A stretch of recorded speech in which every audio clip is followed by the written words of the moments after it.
Warriors win 120-97 over the Atlanta Hawks. I'll tell you what. That team were in the English Premier League. They may be relegated. What? Now, what's that mean? It means, Evan. Oh.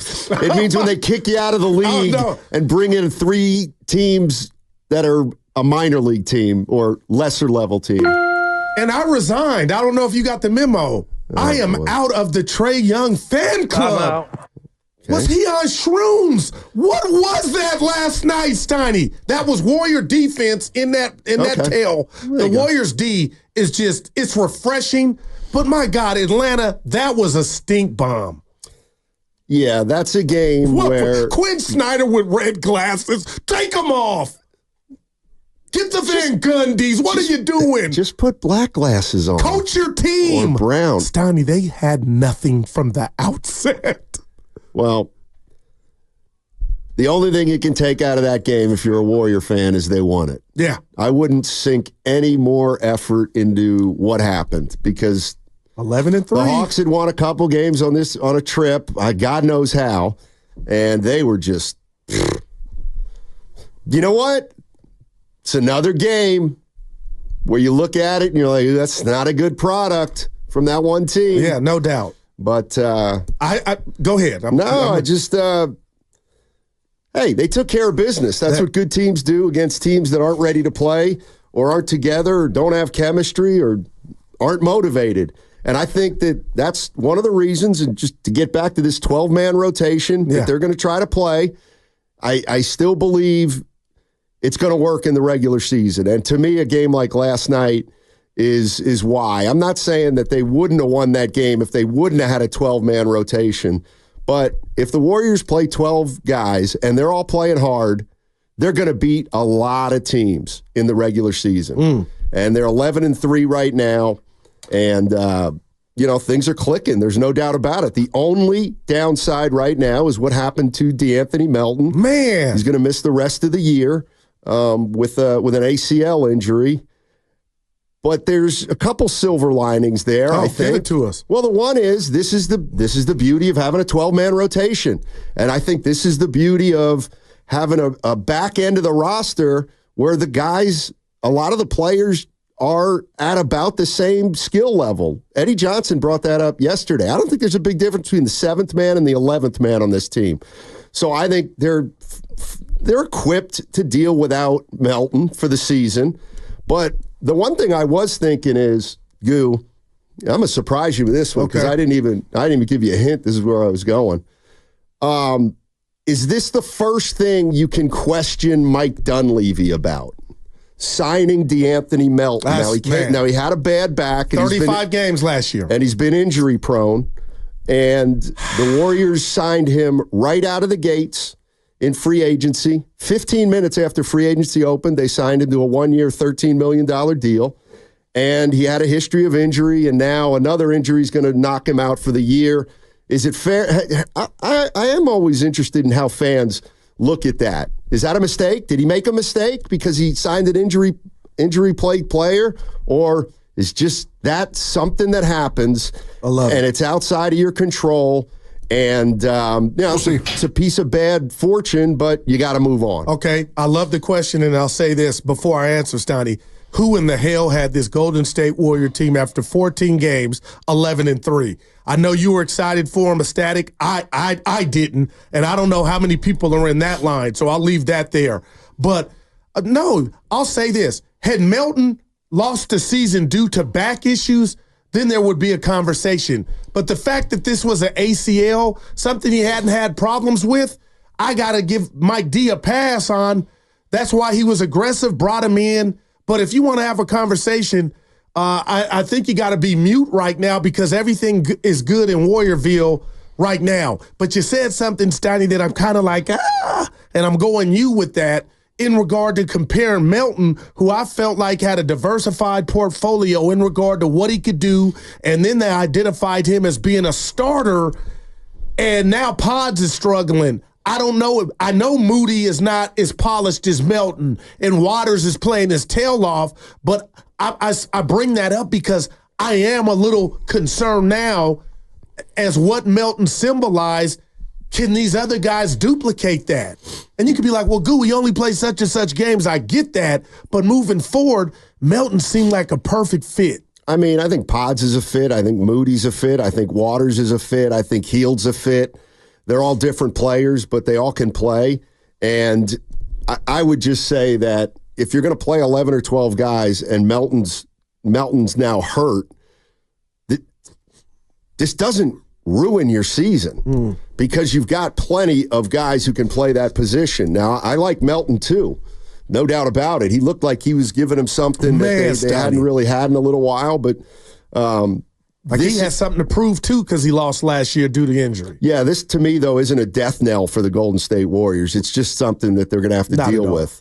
And do they make a move, or you think no? If I can understand you correctly, they got enough. I know Bonte had mentioned that before he got out of here. Well, I don't think that the Melton injury makes them hit the phones to get another player. Right. I think they're in the same frame of mind they've been in since the offseason, where they're going to look all year and figure out if somebody's available. And if that somebody is somebody they like, I think they're going to go after him. But I got to just spend a minute on the Hawks here. Yeah, go ahead, man. Go ahead. There was a and I know he doesn't care, but boy, I thought Quinn Snyder was a little more buttoned up. Oh. So it's the end of the second quarter, okay? And the Warriors are up, and the Atlanta Hawks get the ball with 25.5 seconds left in the second quarter. I remember. And they bring the ball up court, and it finds Bogdanovich in the corner, and he takes a three-pointer with 12 seconds left on the clock. Man. Misses. Warriors get the rebound, and they go down and get the last shot. They missed it, but the bigger picture is, what are you doing? Wow. 25 seconds left and 24 on the shot clock? You got to run it down and get the last shot. Like, he didn't even get in his butt either. I was watching this. He didn't say anything. He's like one of their friends. Like, dude, you should be. Popovich you almost strangled you. I could not. Stoney, you're going to laugh. I think it's a lack of respect for the coach. Almost like, dude, we're just out here balling, man. Maybe it's not. You got your red frame zone, your Gucci frame zone, trying to look swagalicious. But, man, that was a bad. What was going on? Yeah, I mean, not a great night for the Atlanta Hawks. But the Warriors 11. I think, again, I'm being redundant. You and Evan talked about it when I was out, and I just got to be honest, Donnie. I think they're earning it. With the state of the NBA, now Luke is out with the sprained wrist for a week. I mean, it just keeps coming. I think they can, by taking care of business and being serious and being talented like they are. I hope this doesn't come off wrong. They can almost manipulate their way to a top 3 or 4 seed because they're back. They're mad. They're invested emotionally, and they're playing good ball, man. Yeah, I don't know if it's too early to talk about where they're going to be seated or anything like that. But I do think that they're off, obviously, to a really good start. They're playing a lot of guys. They're getting a lot of contributions. And the thing that I like most is they don't have to rely on 1 or 2 guys to play well for them to win a game. They've got multiple guys who can do that, and I think that's been their kind of. Wiggins was great last night. Yeah, I think that's kind of been their signature through the first 14 games. We all know Podziemski's struggling a little bit, but he hasn't cost them a game. And again, Podziemski's struggling. You don't have to play him 27 minutes a night if he's struggling. Can you keep that up, though? That's what I worry about. Why not? Because Draymond spoke about Pods and him being, in his own head. And it was fascinating, again, to hear the OG talk about one of his young comrades. But, Stoney, I guess time will tell if you're right. And I hear what you're saying, and you're not minimizing because you just gave kudos to Melton. But you keep saying, now it's one less guy that's going to play. And then if Pods doesn't figure it out or Kuminga doesn't, then at some point when you play better teams, at some point somebody's got to answer the bell. Well, that's my point, is they got a lot of guys who can answer the bell from night to night.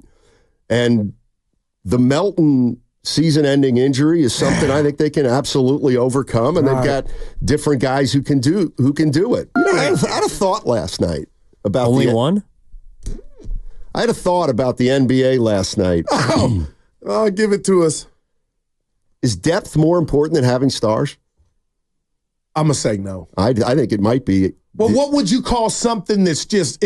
I hate it. The Warriors it's just have a one gluttony. star. What would Boston be to you? Because they got multiple. Yeah, they got everything. They're the ideal. But what I'm saying is, would you rather be, Embiid, Paul George, Maxey? What's that getting that team? It's like if you have 2 or 3 star players and one of them goes down, you're done. You're done. Well, yeah, and but that's across the board, though. No, the Warriors only have one player, I believe, that if right now they lost, they would be in big, big trouble. 1.5, I'll give you Draymond. Well, what about the Lakers? AD or LeBron, right? One of them go down, it's a wrap.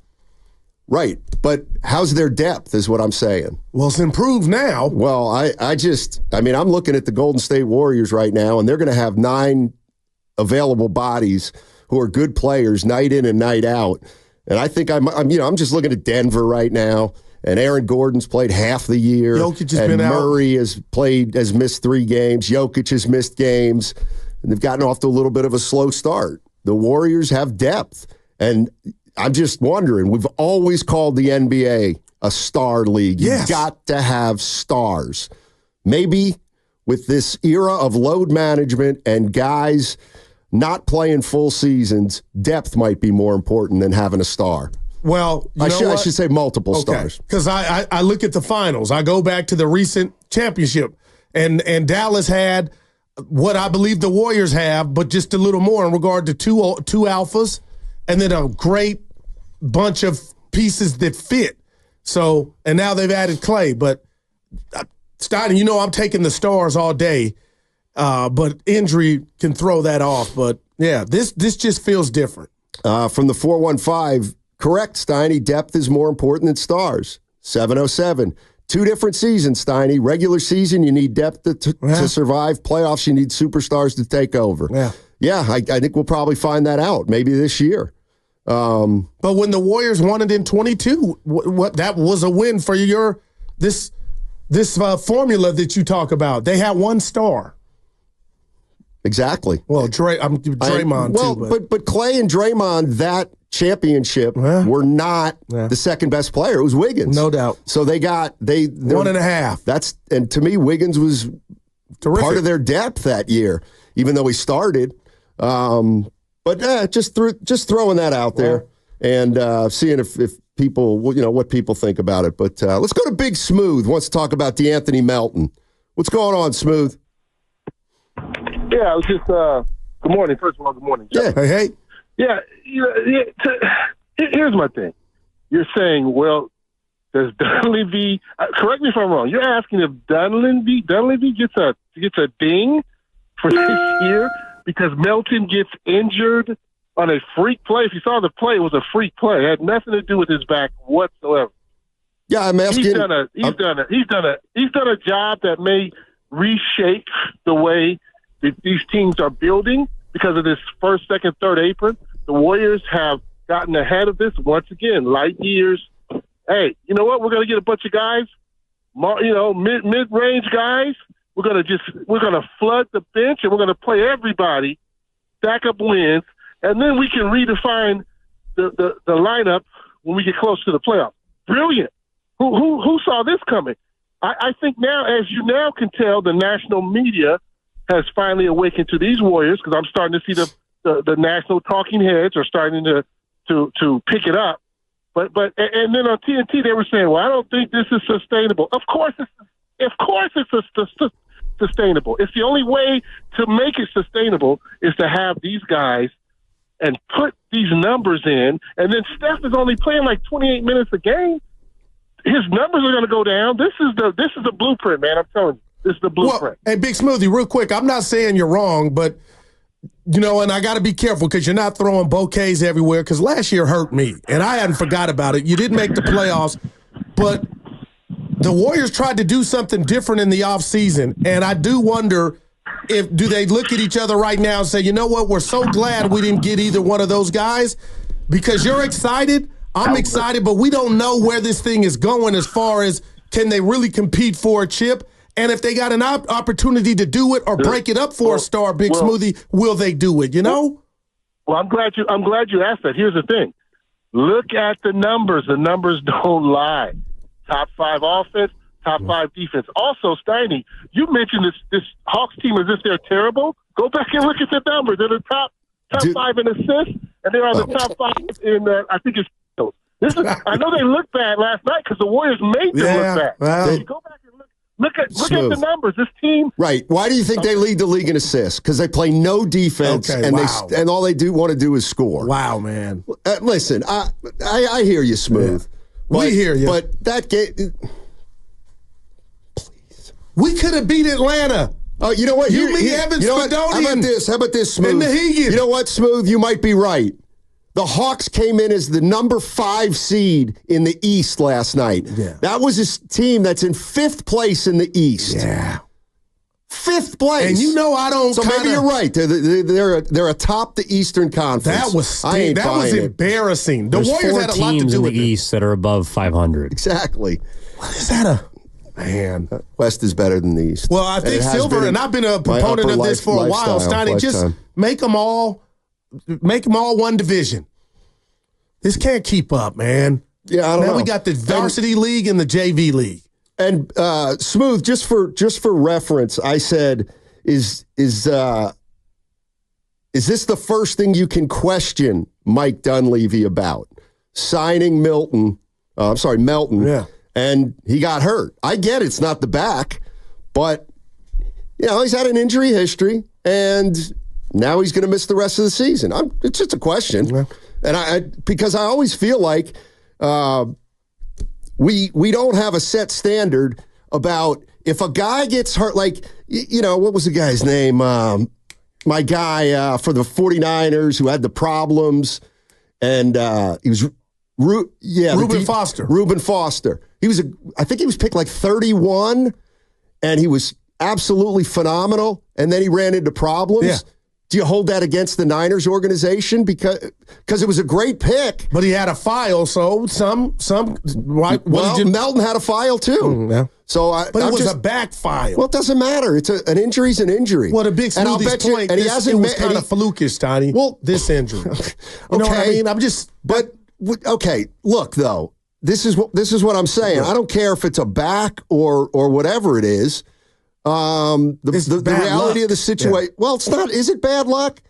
Played 50, 60, 52. Last year, 38. I mean, I'm just asking the question about, do you hold an injury against the team for signing him, or do you question, you know what? They did go out and get a guy who's been injury prone. I'm not looking to start anything here because the bottom line is that this team's very equipped to move on without Melton, and he was their big free agent signing in the offseason. They signed him 15 minutes after free agency opened. What if I told you asking the question? No, I love it. But what if I told you this is on the Guru computer, Steiny, on keeping it real? If anybody or any Warrior fan had a problem, the day that initial signing was announced. Well, you did. You did, dude. Yeah. Take a victory lap. You said, the back.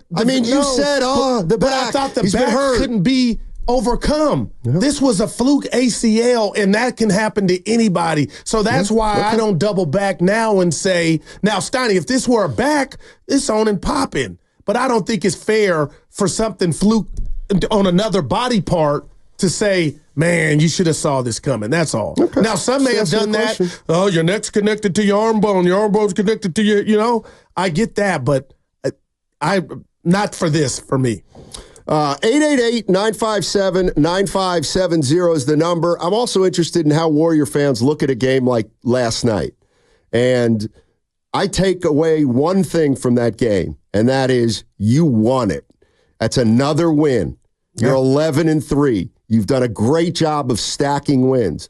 Outside of that, I'm not putting a lot of stock in that game because the Hawks were not good at all last night, and they didn't look like they were motivated to play. And the Warriors put them in their place. Yeah.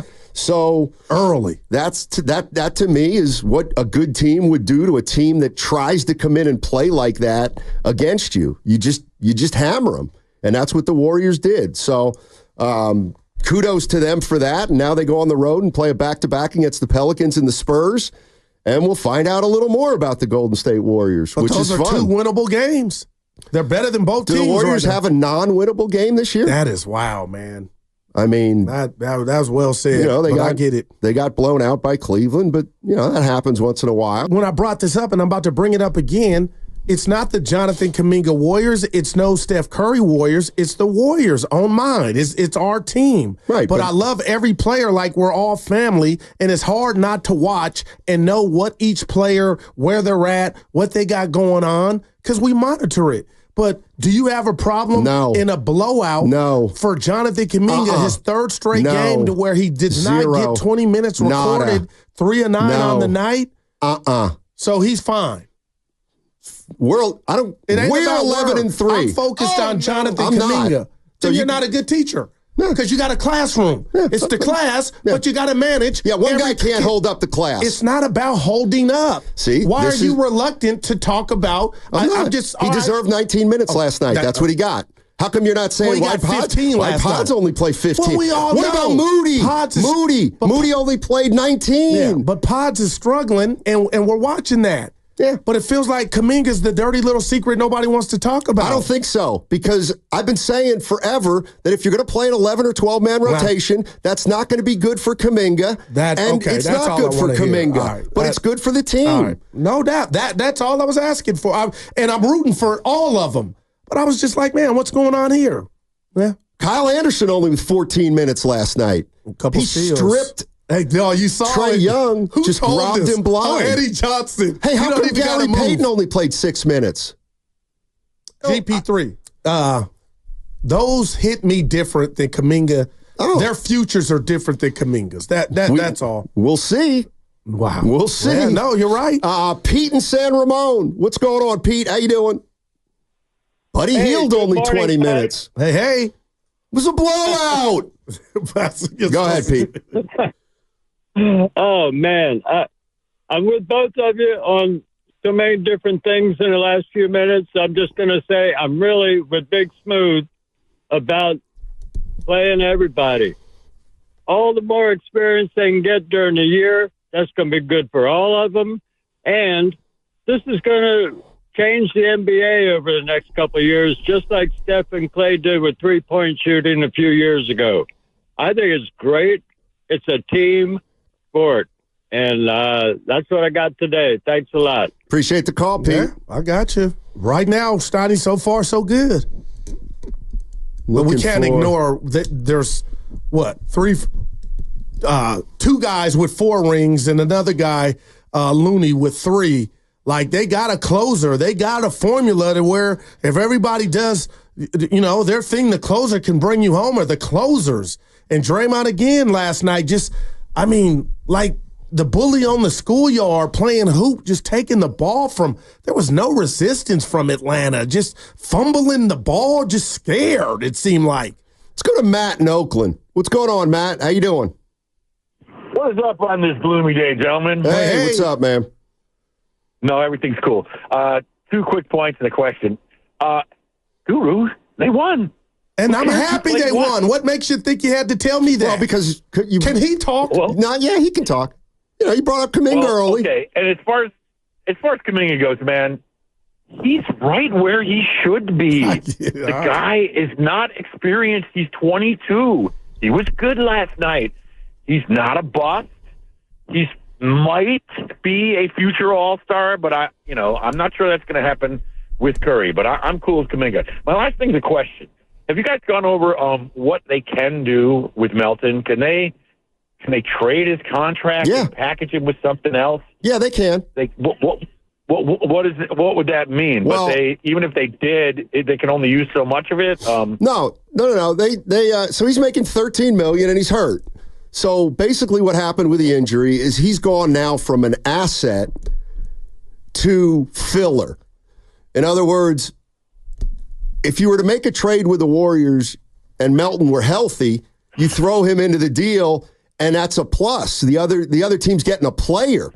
But if you have to use Melton now, it would solely be as part of the deal that would make the money work because they know he's not going to play this year. He's going to be signed him for 1 year, right? Yeah, exactly. He's less valuable for sure, but they can still use him in a trade to aggregate if they need to.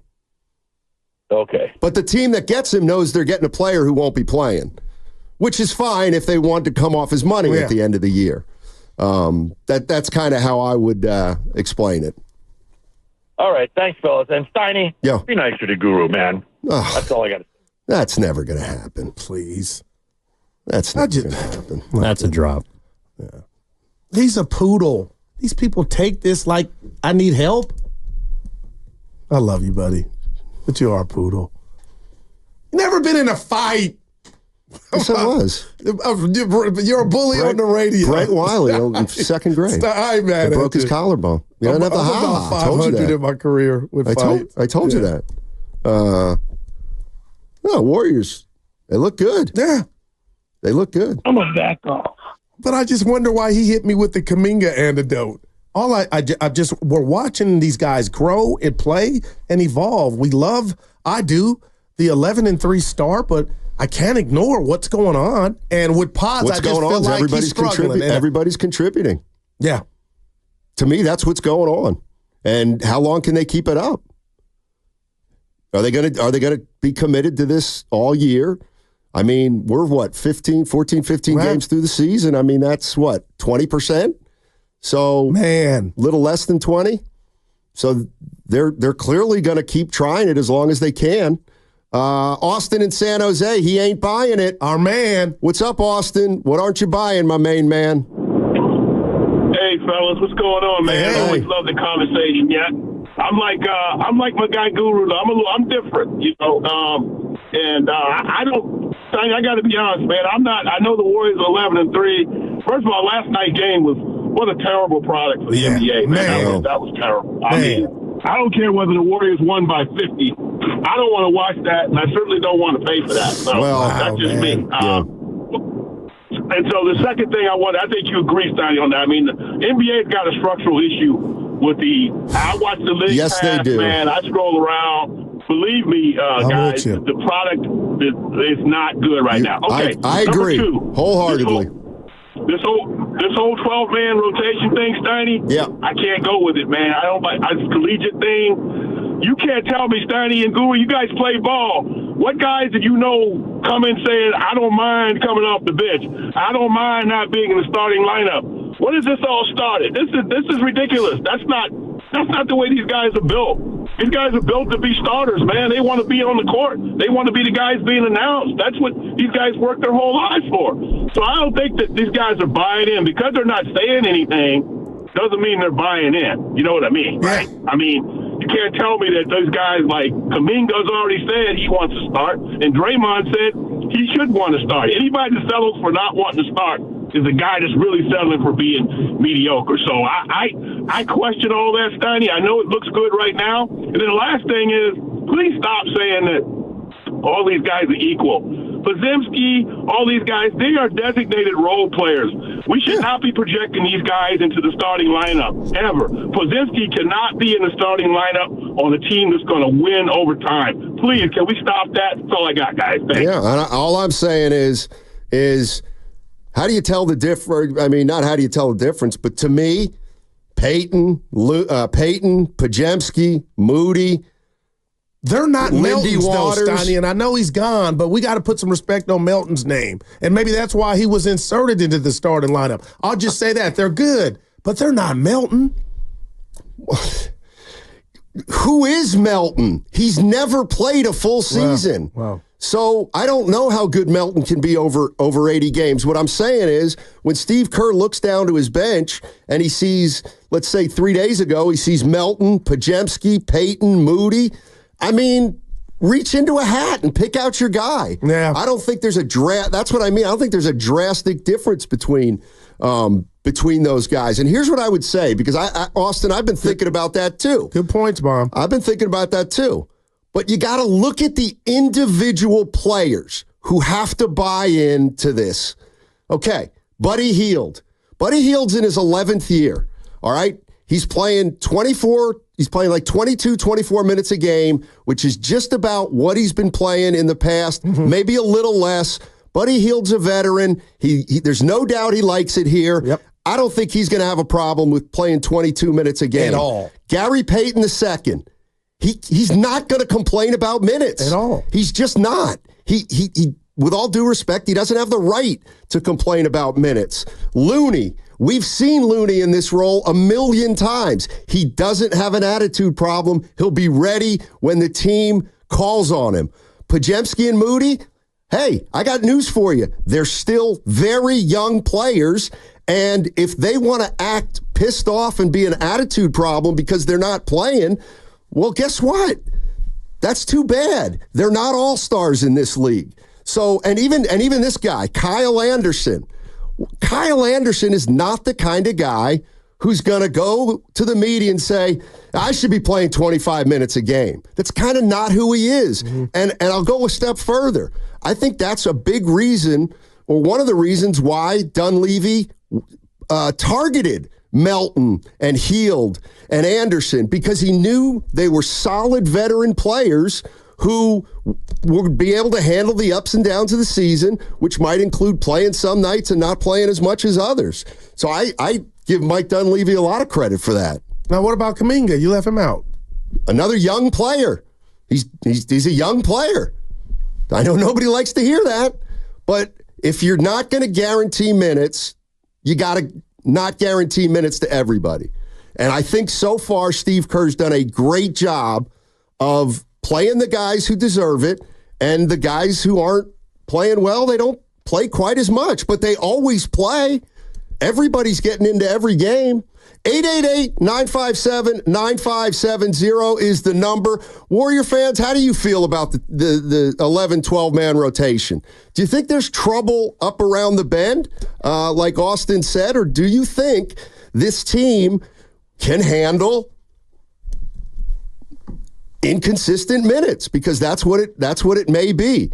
But when I look at player by player on this team, I don't see a malcontent. And that includes Jonathan Kuminga. But listen, I got to be honest. I love what our man Austin in San Jose said. I feel him, but what I'm getting concerned with, and this is not haterade, the Warriors are sending the message to every one of the players, regardless of where you're at in regard to your contract, like, hey, bud, right now we're not budging off of this. So tough.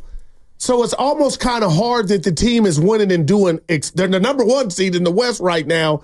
You can't complain because it would come off as bad right now. How about that, Scotty? Exactly. If you wanted to. You're right. You're absolutely right. And I did this during the break, a little homework. So I'm mad at what I feel like a bottom feeder schedule because I want to see a good game. The Warriors got New Orleans tomorrow, the Spurs Saturday, then Brooklyn. But listen to this, the next 7 games. OKC at home, at Phoenix, at Denver, Houston at home, your T-Wolves, back-to-back baseball series, then Memphis, Minnesota. Yes. Then they play Minnesota 3 out of 4 games. Yes, what is that about? That's weird. Yeah, but it's gonna pick up is where I'm going. But they might be 20-4 or better. You want to bet? I'll make that bet. I'll have to make that bet. Well, hold on now, because I'm hearing Willard Guru. Don't make this sucker bet. No, they'd have to win 9 of 10. I do it for the show. Take one for the team. I was that guy. So you want to bet? Yeah, They'll be 20-4. They're gonna win 9 of their next 10. No, that's yeah. All right. Yeah, that'd be a dumb bet. I shouldn't have done the math. Yeah, that's a dumb bet. But next question. By the way, now I had it here and now I lost it. But anyway, you know what the Warriors' record was last year after 14 games? Let Evan and I guess it. Oh, it's not that hard. 6-8. 6-8. They were 6-8 I heard the last 6 year. coming off your lip. 6-8 last year. They're 11-3 this year. After starting 6-2, I believe. Yeah, no, and you hate this, but you kept saying they got to play some tougher teams, and boy, it happened. Starting with that Denver loss in Denver that they should have won. Yep, they lost that game 108-105. By the way, I'm thinking about this last night. That product part. Go ahead. Watching the Warriors game, and that court was doesn't awesome. deserve a water. I just watched the game. Oh, but that's all I did. And you were listening. But the question... You said it like you were bragging about it. Exactly, yeah. Evan knows you. We do too. Go ahead. How would you feel if you had to support a team like the Philadelphia 76ers? Imagine being a 76ers fan and trying with all your might to get behind that team. How could you do it? How can you do it if you're a fan? I talked to my buddy last night. He's got season ticket holder. And I'm like, okay, that's fine. How many games have you gone to? Perfect. How many games have you gone to? None. But okay, zero. I get that because it's a choice. You can't get behind Embiid and Paul George. But you can do this with the Eagles last year. Now they fixed it, allegedly, with Sirianni and Jalen Hurts whining. So we thought they fixed it. I'm saying, right now, if you were a Warrior fan watching a team like the Sixers, think about how demoralized you'd be. Who are you really mad at with Philly outside of Embiid? You ain't mad at Paul George. I'm mad at Daryl Morey. I'm mad at the organization. They mad or disappointed? Because we don't know. They have guys who don't love the game. Well, plain and simple. Can we really say that about Paul George, who hyperextended the same knee? I'm just saying. Do you think it? You know what I mean? Answer the question. You would be in Philly supporting that team like you would support the Golden State Warriors. No chance. It's demoralizing. Well, I have an issue with him. He's out. Yeah, no he's doubt. in. I He's have out. an issue with him saying he's not playing back-to-back. Exactly. So it's frustrating. Exactly. But last year they were almost in it. That's great. I'm looking at this year. But I'm not mad at Paul George or Maxey. I would not watch that team. I'm not watching that team. You got to always watch, though. No, you don't. You got to always watch. I won't watch Philly once this year. Because I got a bat. You think I'm playing at Halloween and I've been on my P's and Q's? I'd have came in here with a Cowboy jersey and the paper bag with the eyes and lips cut out. Like, that's where I'm at. You got to always watch, Donnie. You cannot not watch. Well, first of all, don't tell me what to do. I'm telling you.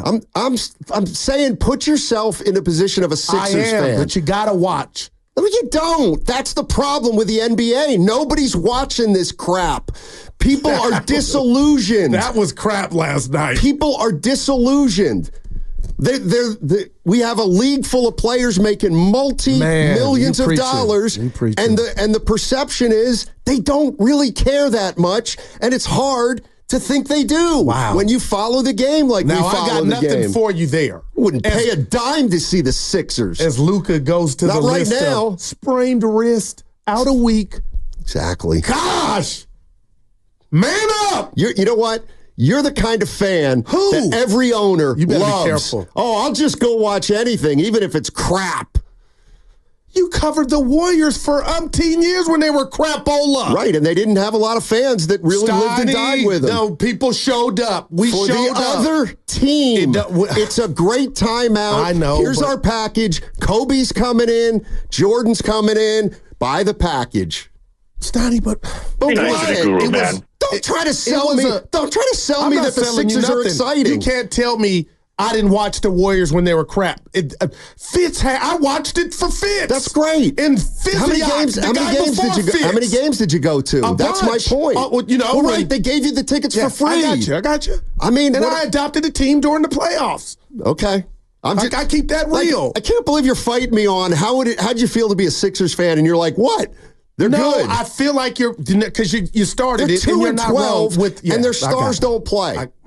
How can you get behind that if you're a fan? But I think you're mad at Paul. I think I'm mad at the organization. Okay. All right. Because you can't be mad at Paul for doing the same thing, hyperextending the same knee. Like Embiid is the whipping the pinata for it all. Look, any idiot could have seen that paying Paul George $225 million over 4 years is not a smart move. And that's why from day one, I was like, the Warriors should not get Paul George. Absolutely not. Allegedly. We'll see. I don't know. Well, we'll never know now, but they did. We'll see. Good. Well, then, you know what? They dodged a bullet. Exactly. Same with Markkanen. I mean, do you realize that if they got George and Markkanen, they'd probably be 5-10 right now. Or smiling like Buddy Hield driving to the arena, knowing they're playing in a system with selfless guys that are trying to win, coming off a bad season. Steph, Looney. Like, the Warriors have a culture. And I know from a winning standpoint they didn't make the playoffs, but Buddy Hield's in paradise. And he told us as much. I'm not saying he's not. All right. I'm saying Paul George and Markkanen would have effed this thing up so bad it's not even funny. And then you'd have no draft picks. You'd have two guys making way more than they deserve. Yeah. And you know what? You know what they might have done? You know what they might have done this? You know what Mike Dunleavy might have done this offseason? Is ensure that Curry will retire here by not getting those two guys. Rich in Fresno. Richie. What's up, Rich? Morning, gentlemen. I love the show. Steiny, please don't retire in 4 years. Oh, okay. What happened? Thanks. Hey, if we're going to get a chip, we're going to need to make a move because Melton, to me, was that guy for us that kind of put us over the top.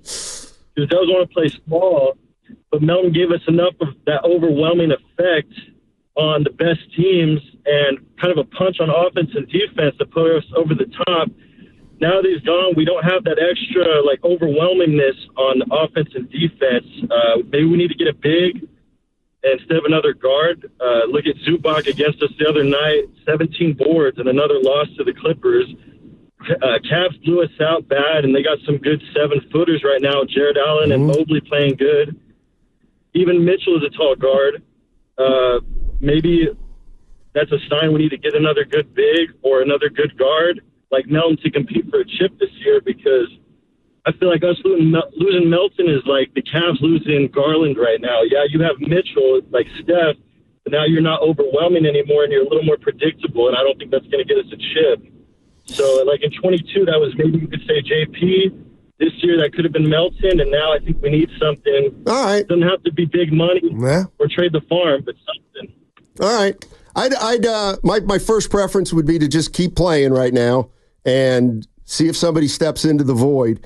The 415, if you keep expectations low, then it's fine watching the Philadelphia 76ers for development, and excited to see how Jared McCain will turn out. 415, from the bottom of my heart, you're doing the Lord's work.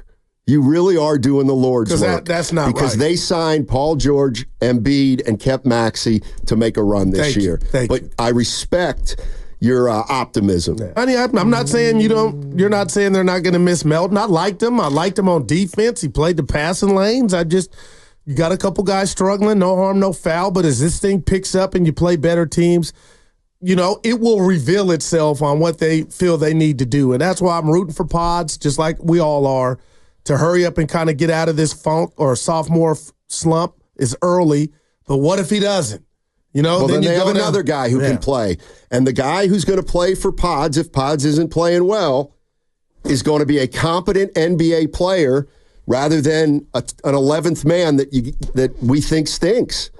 Like, that's the other benefit to me of the 12-man rotation. It's you don't like if Pods, you can win if Pods is not playing well. Why? Because you have other guys if he's not playing well. You're listening to 95.7 The Game, KGMZ FM and HD1 San Francisco. Always live on the free Odyssey app, Twitch and YouTube, powered by First NorCal Credit Union. Steiny, you're wrong on Melton. What? Kerr made a point to say Melton was a starter at 2 and articulated why. Yeah, he likes Buddy Hield coming off the bench. He likes the defensive angle right off the game. And you take on Melton, minimize it. I'm just saying, that's why you have 11 guys. And you know what? Anybody out there who's thinking Melton was going to play 78 games, you haven't followed his career. So it's a good thing that you have multiple players who can fill in for Melton. And it's a good thing that it's not all or nothing. If I'd like to see Buddy in the starting lineup and I don't think Kuminga be the first man off the bench. Lindy Waters apparently and he's been playing. He's taking the bull by the horns right now. And he's got length. He can but he can shoot. But Stoney, I wouldn't like you say, they got options and all depending on who they're playing. But yeah. Let's go to Josh in San Francisco. What's up, Josh? How you doing? By the way, Matt Barrow's coming up in an hour. Matt Barrow's, we're talking Niners at 12. What's up, Josh? Howdy, guys. Love you guys. Love the show as always. And I'm just, we'll see what happens in the playoffs, knock on wood. But for the regular season, I couldn't be more all in on this 12-man rotation. And you go up and down the list. There's no superstars whining about their minutes or anything like that.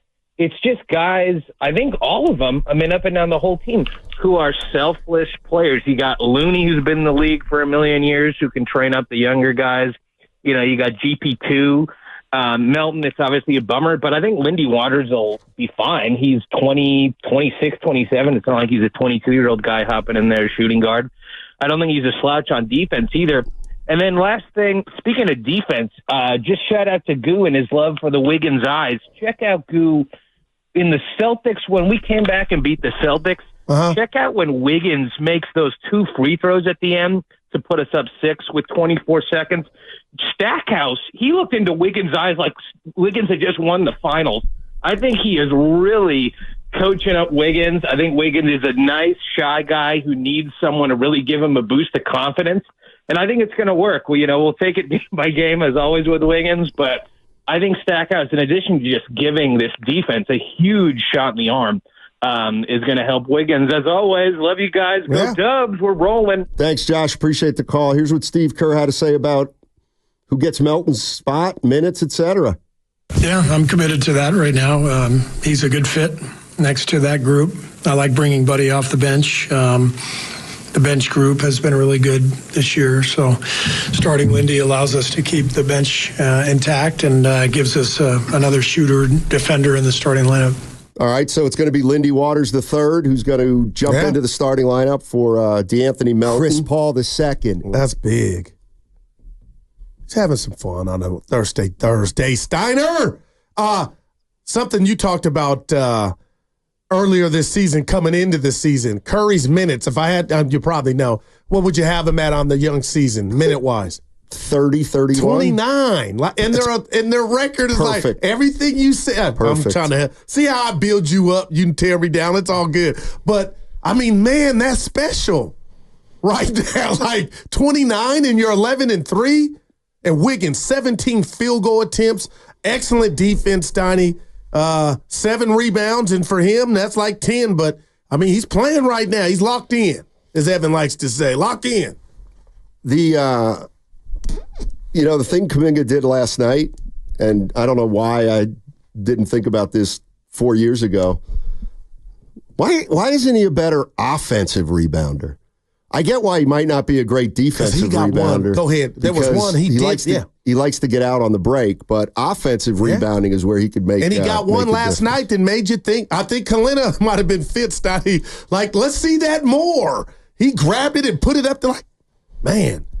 888-957-9570 is the number. Warriors, they're rolling 11-3. Ooh, number 1 seed. They have a back-to-back on Friday and Saturday against the Pelicans and the San Antonio Spurs. And the question I have for Warrior fans is, we've seen this 14 games now, and Steve Kerr has done a great job of following through with his attempt at playing 11 or 12 guys. And do you like it? He has been committed to it. I think the easiest thing to do is to not commit to something, but the reality is they've had so much success. Now they got to continue it. But I'm interested to see and to hear what Warrior fans think about this team. Is it way more enjoyable than you thought it was going to be just watching these guys play? And if you were Steve Kerr, would you continue doing the thing the way they're doing it, which has yielded a real good start, at least early? And you beat Boston. You beat OKC. You beat some teams. You beat Dallas. 888-957-9570 is the number. This is what Steve Kerr said about last night's game, what he liked. I love the first half. The first half was very aesthetically pleasing. We let our guard down a little bit, especially late third quarter. You know, it just the game got away from us a little bit, but the energy, the sharp play in the first half was really fun to watch. So we just got to keep building on that. Steve Kerr talking about great first half. And it's got to feel good right now, man. Yeah, a little bit of, you knew the Hawks were going to, well, you didn't really, but they did. They got it to what? Back to 11? I was like, okay, now what's going on here? But they were sloppy, the Warriors. Yeah, I mean, the one guy who's not playing well, obviously, is Podziemski. But again, 1 of 6 last night. I choose to look at the bright side of when a guy struggles on this particular team. And what I mean by that is this. Brandon Podziemski last year was playing 26 minutes a night. Damn. 27 minutes a night. This year he's only playing 24.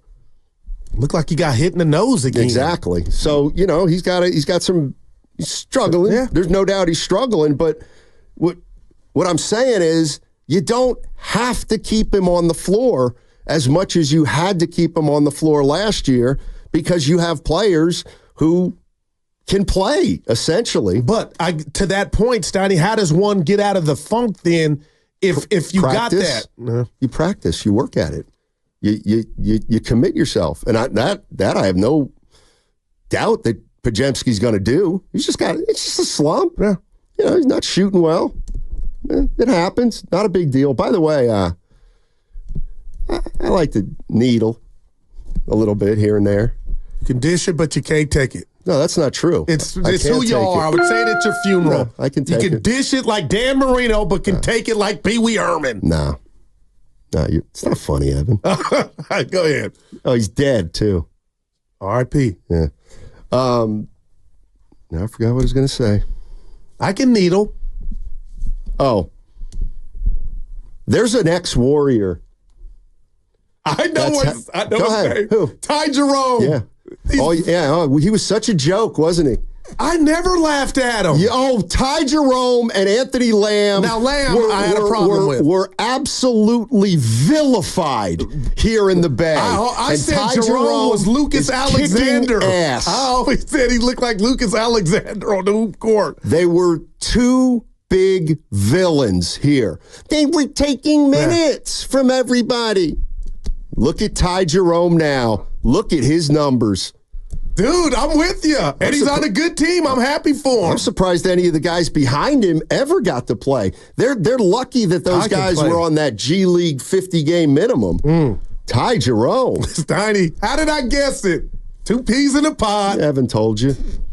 888-957-9570 is the number. 510. My question to everyone is, what did Kuminga work on in the offseason that you guys can notice right now? Eddie from Oakland on the Comcast business text line. My question to everyone is, what did Kuminga work on in the offseason that you guys can notice right now? His attitude. Because old Kuminga would be mad right now and yapping. So I'm going to give Kuminga that right now to answer Eddie's question, Steiny. His attitude. Read the room. Can't be happy. Well, the team's winning, but you know what I mean for his individual play. Yeah. You know what? It's like that. Yeah, Kuminga's not in this one. And the team is saying, he's not in this one. Get on the bus or get off. He's on it. He's on it. No doubt about it. And that's why I'm giving Eddie attitude. But, Steiny, what would you really say about his game where you see something? That's where I'm. I mean, because it wasn't free throws. I mean, he went to the hole 2 nights ago. That's what he's always done well. With that left hand? Oh, he was doing it against the Clippers with the left, finishing off the square. I don't think he had a left hand when he came into the league. Man. 888-957-9570. Steiny and Guru with you. We'll get into some 49ers in about 50 minutes. We'll get Matt Barrows joining us at 12. He writes for The Athletic. He covers the San Francisco 49ers. And one thing I can't wait to ask him about is the mailbag. The mailbag and the fact that he was so definite that Brock Purdy will get $60 million a year. I want to ask him how committed he is to that, or how much of a lock he actually thinks that is. But just think about the transition it would take to get a new quarterback, Stoney. That's why you get him for 40. Go get him for 40. That's what I say. They got bigger issues first, though. They got the pack. I don't think it's from the 916. Ty Jerome could always hoop. JK sulking slightly less. It seems like he is rebounding on purpose at times, but he still has a paint allergy. Wow, he had 6 last night. JK in 15 minutes. Rebounds? Yep. There you go.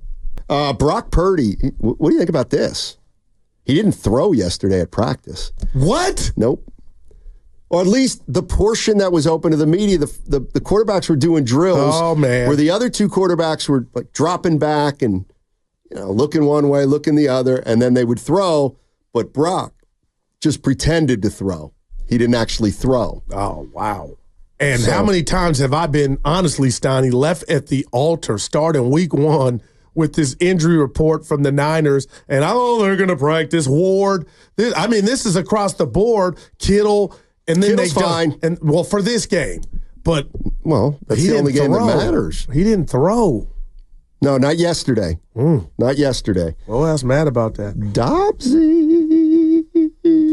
Then you're really, because Dobbsy can play. He's been a starter in our league, Stoney, but my goodness. I did a little work this morning. All right. Because not everybody, but one of the things people have talked about is, can you keep Garendo and Mason in the mix when since McCaffrey's come back? And, Kyle Shanahan, let's see. Oh, shoot. This is my fault. Anyway, I went back and looked at some numbers. All right. About when the 49ers used multiple backs in the same year. And it's clear he doesn't like to do it. So in 2017, Carlos Hyde led the team in rushing. All right. 240 carries. Wow, Hyde. Matt Breida, 105 carries. The cheetah. Okay. What I'm getting at is, since McCaffrey has arrived, it's been all McCaffrey. It's just been all McCaffrey. And that's going to be trouble. Yeah. But in years previous, the one thing that Kyle Shanahan referenced was 2019, where Mostert carried 137, Tevin Coleman ran 137 times, and Matt Breida 123. Man, so in 2019, but that was partially because of injury. I believe. You went to the Super Bowl that way too, though, Stoney. Was that the year they went to the Super Bowl? Yeah, 19. The 20 Super Bowl. Yeah. Okay. Because the Chiefs should have won. So, the way that Kyle Shanahan talks about McCaffrey, he's going to use him if he's healthy. That, but it's not even about saving McCaffrey. It's about if you're this scientist on an offense like an Andy Reid, Stoney, we're just asking. We know only one guy could get the ball on one play, right? But can you trick the defense by having threats? And that's what Garendo and J.P. Mason are. How many times in life, in football, have we seen thunder and lightning? And that's what McCaffrey and Mason, to me, could be. But I feel like this smoke is coming, whatever you want to deem it, if it's smoke, towards Kyle, because Garendo and J.P. Mason have popped to a point where we know they're not stiffs. So now it's like, Kyle, get creative. Well, what if Kyle would tell you neither of them's great at pass catching and they both have struggled with blocking? What if he were just to say that? But then I'd be like, why are they on your team? Well, I think the pluses outweigh the minuses. And I'm just talking about decoy at this point now. Because when McCaffrey, whatever he's doing, Stoney, it's like, I just feel like, Seattle and McDonald had a beat or one step ahead on what they were trying to do. All right, I found what I was looking for. This is Shanahan on, will we see two running backs set at all? Yeah, two running backs on the field. Could. can't give you our game plan though. But yeah, it's always a possibility. No, I heard that. It wasn't like that for our first 4 years here. We had 3 guys usually. We had Tevin, we had Raheem, we got Breida. So I think we've always done it that way. It just depends on the backs. Since Christian's been here, I think it's the only time we've had one guy. And I think that's for obvious reasons. But when he's tired, we spell him, especially with the good backups we have. Interesting. Did it sound like he was considering 2 backs? Juszczyk's a fullback, so they use 2 running backs a fair amount of the time, right? Yeah. And I think for the first time, you always do this where you feel like a coach's intellect, they're saying to the fans, shut up, idiots, we're smarter, or I'm smarter than you. I feel like there was some of that, but in a good way, almost taking the L in regard to, you know what, that area could be improved. I don't think it's any coincidence that, and the way he reacted to it was, would you ever use more than one back? And he said, well, we always used more than one back. Mm-hmm. Hyde and Breida in 17. Breida, Morris, Wilson, and Mostert all got a lot of carries in 18. Right. 19, like I said, was very balanced among Mostert, Breida, and Coleman. 2020, Jeff Wilson had 126 carries, Mostert 104, and Jerick McKinnon 81 even that year. In 2021, it was Elijah Mitchell with 207 carries, but he got hurt. And he was averaging 19 carries a game. Then he got hurt, and then they started using Debo a little bit, and Jeff Wilson Jr. Trey Sermon was in on the mix that year. And then in 2022, McCaffrey got here, and he ran 160 times, essentially 15 times a game because he was acquired at midseason.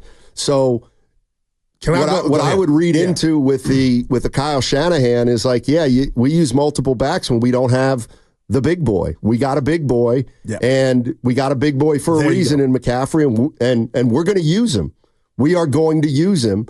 And Kyle Shanahan also is steadfast about, if a guy says he's healthy, he's healthy. Yeah.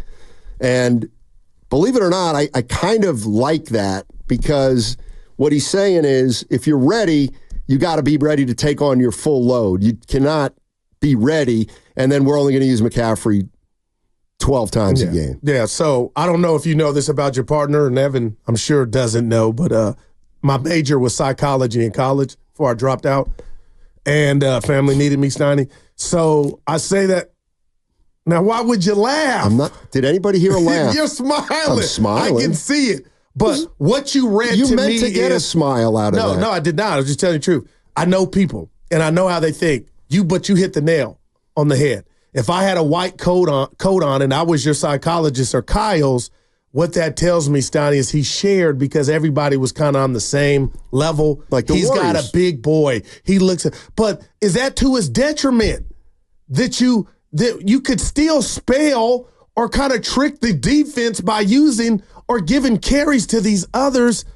Well, let me ask you a question. And we understand you're doing one trick full steam ahead, but J.P. Mason can go through defenses. That 7-yard run against Seattle, Steiny, it just signaled to me Seattle was like, oh, no, don't do this to us. We've been locked in on 23. Don't bring in this big bull at this juncture of the game. And he chose. It's easy for me to second guess. Like, why didn't you? Because they have McCaffrey. And the bottom line is this. If you do what we've done for 2 years, which is say Christian McCaffrey is the best running back in football. Christian McCaffrey is the best running back in football. He's the best running back in football. He's going to run him into the ground. That's what the Shanahans do. And like, this is kind of me coming back to Steve Kerr. It's like, if it's part of what a coach's makeup is all about, then he's probably not going to do anything differently. Just like, Steve Kerr's got tendencies toward veteran players. I think that Kyle Shanahan believes that if you have a big boy running back, then you've got to run him like a big boy running back. I love it. And that's just the way he probably feels like, I want a guy to get into a rhythm of running rather than not getting into a rhythm, which would include splitting carries with 2 other guys. But I hear you, Steiny, but I understand he's married to that, but what about what it's doing to the creativity component of it? Because real quick, at Game on the Line, the Warriors, there are going to be some times to where Kerr doesn't call Curry's number. You know what I mean? And he'll get criticized for that. He just will. And it's been all good in Ninerville. Thinking about Willard and Dibbs yesterday when he brought up the numbers up into the red zone. Like this wasn't a problem last year. So this is new to everybody. But Stoney, I just feel like right now, if that's what you're going to do is say hell or high water, I'm going with McCaffrey. I think now that maybe your team is not hemorrhaging, it's off a little bit. Nobody maybe knows why. Maybe you need to, again, trick it up a bit and do something different. And maybe he will.